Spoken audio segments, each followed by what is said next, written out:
तो hi friends, welcome है आप सभी का। आज की इस वीडियो में हम लोग बात करने वाले हैं सेमेस्टर 1 में जितने भी लोग एग्ज़ाम देने वाले हैं, ठीक है। चाहे आप SKMU दुमका से हो, चाहे रांची यूनिवर्सिटी से हो, चाहे विनोबा भावे हो, कोल्हान यूनिवर्सिटी हो, NPU हो, BBMK हो, किसी भी यूनिवर्सिटी से हो, सभी के लिए यह इम्पोर्टेंट नोटिस हो जाएगा या वीडियो हो जाएगा। देखिए, अभी तक आप 12th में पढ़ाई कर रहे थे, अब आप जा रहे हैं ग्रेजुएशन में।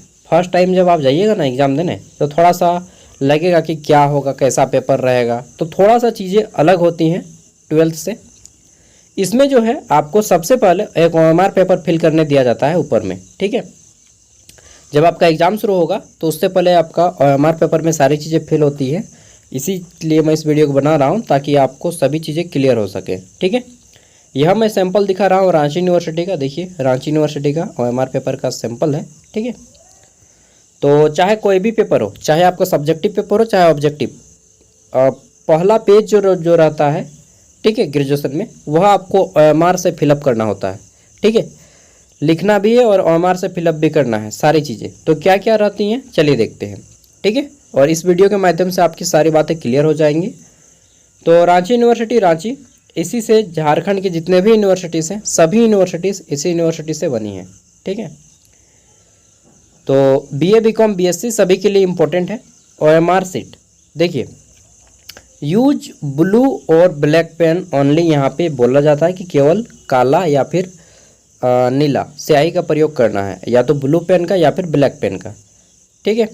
सबसे पहले यहाँ पे रहेगा आपका कैंडिडेट नेम।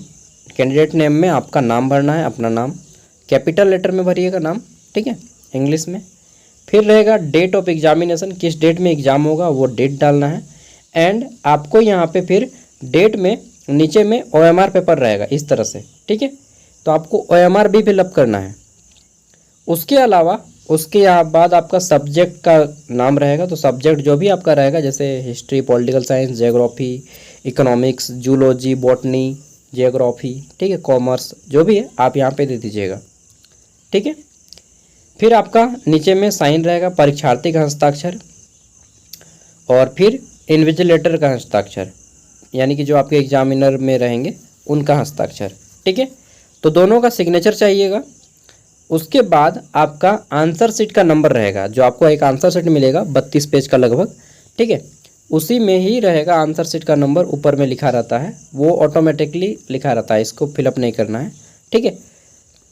फिर परीक्षा केंद्र का कोड रहेगा। यहाँ पे मोहर अब हट गया है, कोड आता है, कोड, ठीक है। तो 02 या 05 या 17 कुछ भी रहता है कोड, 3 डिजिट का कोड रहता है, ठीक है।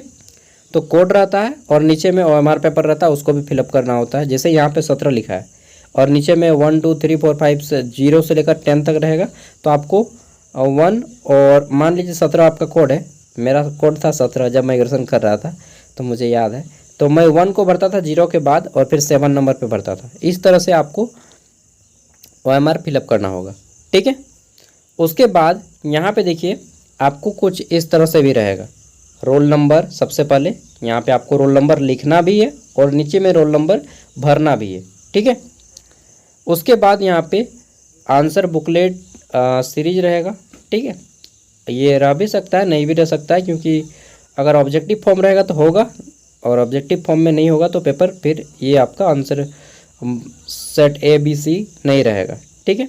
सब्जेक्ट कोड आपको भरना होगा, जैसे सब्जेक्ट कोड 02 03 सब लिखा रहेगा आपका, ठीक है। एडमिट कार्ड में, एडमिट कार्ड में देखिएगा 02, तो यहाँ पे पहले 0 को फिलअप कीजिएगा, गोला कीजिएगा, उसके बाद 2 को गोला कीजिएगा। समझ गए बात को, इस तरह से। फिर आपको ये सीरीज जो रहेगा केवल ऑब्जेक्टिव पेपर में रहेगा, सब्जेक्टिव में सीरीज नहीं रहेगा। उसके बाद फैकल्टी में आपको डालना है आर्ट्स, कॉमर्स, साइंस, जो भी आप स्टूडेंट हैं उसको आप गोला कर दीजिएगा, ठीक है। उसके बाद फिर आपका सेकंड पेज से लिखने का पेपर आएगा। ये मैं ऑब्जेक्टिव पेपर का दिखा रहा हूँ सैंपल, ठीक है, ताकि आप देख सकें। ऑब्जेक्टिव अगर होगा तो सेम इसी फॉर्मेट में रहेगा, ठीक है। और यहाँ पे और कुछ चीज़ें हैं, जैसे कि यहाँ पे देख लीजिए, यहाँ पे लिखा रहेगा OMR उत्तर पत्रक में सही उत्तर अंकित करने के लिए अनुदेश, instruction for marking correct answer in OMR sheet, ठीक है। तो आपको सबसे पहले कि OMR पेपर में ब्लैक या ब्लू पेन का ही प्रयोग करना है, ठीक है। और दूसरी बात कि आपको ना गलती नहीं करना है, अवॉइड करना है, क्या बोलते हैं उसको यार, वाइटनर का, कि कोशिश कीजिएगा कि वाइटनर का प्रयोग ना करें। फिर अगर किसी का गलती हो जाता है, बाई चांस 1000 बार बोलने के बाद भी किसी का न किसी की गलती हो ही जाता है, मेरा भी होता था। तो ठीक है, तो आपको काटना नहीं है और तुरंत वाइटनर नहीं मांगना है। जब सब माहौल शांत हो जाए देखिएगा, हाँ, नहीं तो शुरू में मांगिएगा, डांट देगा, हाँ इतना बड़ा बच्चा हो गया है, तुमको वाइटनर अभी तक फॉर्म भरने नहीं आता है, तुम ग्रेजुएशन क्या करेगा, पूरा डांट देगा टीचर लोग। तो आपको ऐसा नहीं करना है। तुरंत जब माहौल शांत हो जाए आंसर लिखने लगिएगा, उसके आधा घंटा बाद बोलिएगा सर, जब मास्टर साइन करने आएगा आपके पास इन्विजिलेटर, उस टाइम पे बोलना है कि सर यहाँ पे मेरा थोड़ा मिस्टेक हो गया है, तो प्लीज़ वाइटनर का जुगाड़ कर दीजिए। तो फिर वो आपको वाइटनर दे देंगे। ठीक है, वाइटनर देंगे, आपको वाइटनर मारना है, लेकिन तुरंत नहीं। तुरंत अभी फॉर्म भर रहे हैं, तुरंत दिया आपको एमआर सीट और बोलिएगा सर मेरा मिस्टेक हो गया, तो फिर आप डांट सुनने के लिए रेडी हो जाइए। ठीक है, और फिर वाइटनर का प्रयोग नहीं करना है। बाकी सारी चीज़ें सेम रहती हैं कि आपको पूरा का पूरा गोला करना है इस टाइप से एकदम। ठीक है, आधा अधूरा नहीं करना है। और हाँ, कोई भी एक्स्ट्रा चीज़ नहीं लिखना है आपको एमआर पेपर पे। ठीक है, जैसे यहाँ पे देखिए लिखा गया है, मान लीजिए इनका सब्जेक्ट कोड 25 है, तो 2 पे भी गोला करना है और 5 पे भी। ठीक है, और फिर आपका इस तरह से। और ये आपको एमआर पेपर कब मिलेगा, तो देखिए एमआर पेपर आपका आंसर शीट के ऊपर में ही रहता है। जैसे ये कॉपी है, तो ये 32 पेज का पेज जो रहेगा ना, इसी में इंक्लूड रहेगा। सबसे ऊपर में एमआर पेपर रहेगा, उसके बाद आपका आंसर शीट, ऑब्जेक्टिव हो चाहे सब्जेक्टिव हो, सेम इसी टाइप से रहेगा। ठीक है, अगर ऑब्जेक्टिव रहेगा तो ये पेपर रहेगा, अदरवाइज यहाँ पे आपका लिखा हुआ रहेगा। सब्जेक्टिव रहेगा तो यहाँ पे ये जो लिखा हुआ है नीचे में, ये आपका यहीं पे लिखा हुआ रहेगा। ठीक है, यहीं पे सब कुछ लिख दिया जाएगा। ठीक है, आंसर शीट यहाँ पे नहीं रहेगा, इसके बदले फिर नेक्स्ट पेज से आपको लिखने वाला कॉपी शुरू हो जाएगा। समझ गए बात को मैं क्या बोल रहा हूँ। ठीक है, और कुछ चीज़ें मैं बता देता हूँ। चलिए अब मैं आपको कुछ और चीज़ें बताता हूँ। देखिए मैं बता रहा था आप सभी को अभी तक कुछ चीज़ें हैं, जैसे कि आपका ये ओएमआर पेपर कब मिलेगा, जब आपका टाइमिंग रहेगा तब या उससे पहले। तो मान के चलिए कि आपका एग्ज़ाम टाइमिंग फर्स्ट सिटिंग में, फर्स्ट सिटिंग मान के चलते हैं आपका एग्ज़ाम 9 बजे है या 10 बजे है। ठीक है, तो आपको ओएमआर पेपर जो है इससे 15 मिनट पहले मिलेगा। कितना, 50 मिनट बिफोर आपको जो है ओएमआर पेपर दे दिया जाएगा, ये आंसर शीट, ताकि आप फिलअप कर सकें। ठीक है, और आपको जो है, हाँ, तो हाँक मिल रहा है, हाँक सुन रहे हैं, ढोल बज रहा है, गांव में हाँक लगता है, हाँक, जिसको हम लोग बोलते हैं गोड़ाइत। गोड़ाइत का नाम सुने हैं, नाम में कर लगे सारुल पूजा, सब कहीं नेपी बाड़ी के रख बिया हो। तो घर और फ्रेश करने बोल रहा है, कल सड़हुल है, तो झारखंड में सड़हुल तो बहुत फेमस है। तो देखिए आपको एग्ज़ाम जब रहेगा ना, उससे 15 मिनट पहले आपको ओएमआर पेपर दे दिया जाएगा। ठीक है, मतलब आंसर शीट दे दिया जाएगा और आपको फिलअप करना है। तो कोशिश करना है कि जब इतना बजे आपका टाइम है उससे आधा घंटा पहले आप अपना एंट्री ले लें। ठीक है, और एक चीज़ ध्यान रखिएगा, खास बात, कि बहुत से लोगों को चोरी चीटिंग करने का आदत रहता है। भूल के भी मत करना भाई, नहीं तो लग जाएगा फेरा। चोरी चीटिंग करना है तो उसका भी मैं एक तरीका बताता हूँ। अगर आपका मन नहीं मानता है कि नहीं चोरी चीटिंग करना तो चाहिए, अगर आपको लगता है कि ऐसा करना है, तो फिर आप क्या कीजिए, अपने पास चीट पुर्जा लेके जाइएगा। स्कूल जो क्लासरूम है वहाँ पे नहीं घुसाना है, क्या करना है, वॉशरूम चले जाइएगा डायरेक्ट। ठीक है, वॉशरूम लेके जाइए और चीट पुर्जा जो भी आप लाए हैं उसको वॉशरूम में रख दीजिए।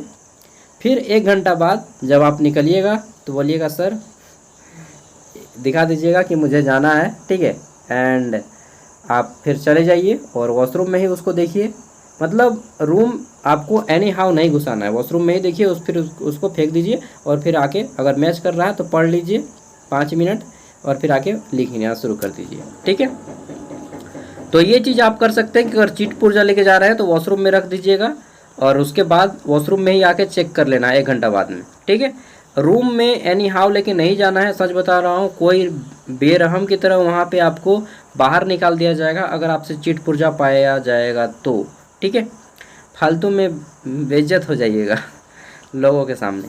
तो जितनी भी चीज़ें थी मैंने बता दी आपको कि आपको अपने एग्ज़ाम से आधा घंटा पहले पहुंचना है, इसलिए ताकि आप अपना ओएमआर पेपर अच्छे से भर सकें। ठीक है, और सही टाइम जो रहेगा आपका 3 घंटा, वह केवल लिखने का टाइम रहेगा। घंटी बजेगा ज्यों ही तहीं आप लिखना शुरू करेंगे। और एक चीज़ मैं बता रहा हूँ, अगर आपको अपना पेज मतलब जल्दी भरना है तो पेज जल्दी भरने का टेक्निक मैं ये बताता हूँ कि ये आपका पूरा का पूरा पेपर रहेगा। एक साइड में आपका मार्जिन रहेगा, ठीक है, आपका यूनिवर्सिटी का नाम लिखा रहेगा, और आपको क्या करना है, एक स्केल लेके जाना है और दोनों साइड में पेज का मार्जिन दिया है, फिर भी आपको खुद से दोनों साइड में मार्जिन कर देना है। जैसे यहाँ पे मैं दिखा देता हूँ आपको, ठीक है, कि ये जो मेरा पेज है, जैसे हमार पेपर मार्जिन दिया गया है, फिर भी आप इधर से भी एगो मार्जिन दीजिएगा, इधर से भी एगो स्केल से, और बीच में जो छोटा बच जाता है ये आपका पेज छोटा कर दीजिएगा। इसमें क्या होगा कि आपके लिखने का जो एरिया है छोटा हो जाएगा और दिखेगा भी अच्छा और जल्दी पेज भर जाएगा, ठीक है। तो ये टेक्निक अपनाइए। बाकी मेरी ओर से ऑल द बेस्ट है, आप सभी को अच्छे से एग्ज़ाम देना है, एक भी क्वेश्चन नहीं छोड़ना है जैसा भी हो, ठीक है। और एक चीज़ कंफर्म कर लीजिएगा, पूछ लीजिएगा टीचर से कि सर हमारा पेपर, बाकी जितने भी पेपर हैं वो ऑब्जेक्टिव आएंगे या सब्जेक्टिव आएंगे, वो आपको बता देंगे, ठीक है। जो कन्फ्यूजन है कि हमारा पेपर ऑब्जेक्टिव आएगा या सब्जेक्टिव आएगा, बाकी जितने भी पेपर हैं, बैक पेपर, सेक पेपर, एमडीसी पेपर, ऐसी पेपर, तो वो आप टीचर से पूछ लीजिएगा कि सर आप बता दीजिए प्लीज़ कि हमारा पेपर ऑब्जेक्टिव आएगा या सब्जेक्टिव। सभी बच्चे हाँ में हाँ बोल देंगे, हाँ सर बताइए बताइए, तो ज़रूर बता देंगे क्योंकि पेपर छप चुका है, ठीक है। कैसा है वो आप क्वेश्चन नहीं पूछ रहे हैं, बस पूछिएगा कि हमें क्वेश्चन नहीं बताना है, बस ये बता दीजिए कि पेपर सब्जेक्टिव फॉर्म में आ रहा है या ऑब्जेक्टिव, ठीक है। बस इतना हेल्प कर दीजिए, वो डेफिनेटली कर देंगे। और अगर पेपर किसी सब्जेक्ट का पेपर पूरा का पूरा इंग्लिश में आ जाता है तो टीचर से बोलना है कि सर इसका आंसर मतलब आप लोग हिंदी इंग्लिश दोनों में आंसर कर सकते हैं, केवल भाषा के पेपर को छोड़ के।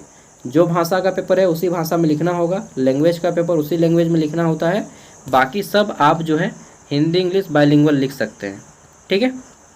तो ऑल द बेस्ट है आप सभी को, अच्छे से एग्ज़ाम दीजिए, सब कुछ मैंने बता दिया। और एग्ज़ाम होने के बाद अपना क्वेश्चन पेपर हमें इस नंबर पे सेंड कर दीजिएगा, ठीक है, ताकि मैं आप लोगों को रिव्यू दे सकूं और आपके आने वाले जूनियर कैंडिडेट की हेल्प कर सकूं। अल्टीमेटली हमारा झारखंड बहुत पीछे है पढ़ाई में, हम सभी को मदद करना होगा, ठीक है, तभी हम आगे ग्रो कर पाएंगे। देखिए मैंने अपना गवर्नमेंट सर्विस छोड़ दिया है आप लोगों को पढ़ाने के लिए यार, ठीक है, और मैं अब आ गया हूँ टीचिंग फील्ड में। आप लोगों को मतलब NIT जमशेदपुर में मैं जॉब कर रहा था, अपना जॉब छोड़ दिया, वाई, आप लोगों को पढ़ाने के लिए, ठीक है। तो मैंने जॉब छोड़ दिया आप लोगों को पढ़ाने के लिए, आप लोग को भी हेल्प करना होगा, तभी हम कोऑपरेट एक दूसरे के करेंगे, तभी हम लोग आगे बढ़ पाएंगे। ओके, तो बाय, मिलते हैं नेक्स्ट वीडियो में। वीडियो पसंद आए तो लाइक कीजिएगा, ना पसंद आए तो डिसलाइक कीजिएगा। Thank you.